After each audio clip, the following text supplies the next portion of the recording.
எனக்கு என்ன சாப்பாடு? இப்போ நீர் கஞ்சிங்கிற இங்கே வயல்காரது 50 பேத்த வச்சு வேலை பார்த்துட்டு இருக்காரு. அவரும் கஞ்சி தான் கொண்டு வந்திருக்காரு தான் கேட்காரு. இப்போ இன்னைக்கு நான் பார்த்தேன் உங்களை உளுந்தங்கஞ்சி சாப்பிட்டுட்டு இருந்தீங்களா? எதனால? நீங்கள் ஒரு கறியோ மீனோ இந்த மாதிரி சாப்பிட வேண்டியதானே? நேரம் கிடையாது. ஏன் எதனால? வேலை அதை பொங்குக்கு வீட்டாலும் தோட்டத்துக்கு வேலைக்கு வந்துடும். சரி சரி. அதை பொங்கணும், வாங்கணும், குழம்பு வைக்கணும். அதுக்கு ஒரு 4 பாத்திரமா ஆகும் கொண்டு வராது. அவசரத்தில் 4 வேலைக்கு வருது, 4 வேலை செய்யுது. அப்படியே கச்சை வச்சோம், பாயிட்ட வாங்கணும், எங்கள் பாட்டு கொண்டு வந்துட்டோம். இதுதான் டெய்லி சாப்பாடு தான்? டெய்லி சாப்பாடு இல்லை, டெய்லி பழையதான். பழைய கஞ்சி. ராத்திரி போகிறதுனால சாப்பாடு பொங்கலை. சரி சரி. அதனால இருக்க பழையதை சாப்பிட்டுட்டோம். காலையிலே சோறு பொங்கிட்டு தான் நேரம் ஆயிடும். அதனால பழையது டெய்லி பழையதான். சரி சரி. உளுந்தங்கஞ்சாட்டு வச்சா ஒரே அதான் ஆக்கி அந்த ஊறுகாய் தான். வேலை முடிச்சிடும். அதுக்கு சைடிஷ் வந்து ஊறுகாய் தான். ஊறுகாய் தான். சரி சரி. இப்போ இதான் காரணம் கஞ்சி கொண்டு வரதுக்கு. இருந்து பொங்கலுக்குலாம் நமக்கு நேரம் கிடையாது.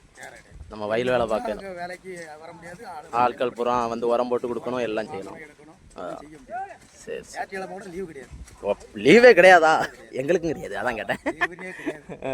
லீவ் இருந்தா ஏதோ மழை பெய்யுது, நல்ல அடமழை பெய்யுதா ஒரு நாள் மட்டும். மிச்ச நாள் பூரா உழைப்பு தான். உழைச்சாதான்.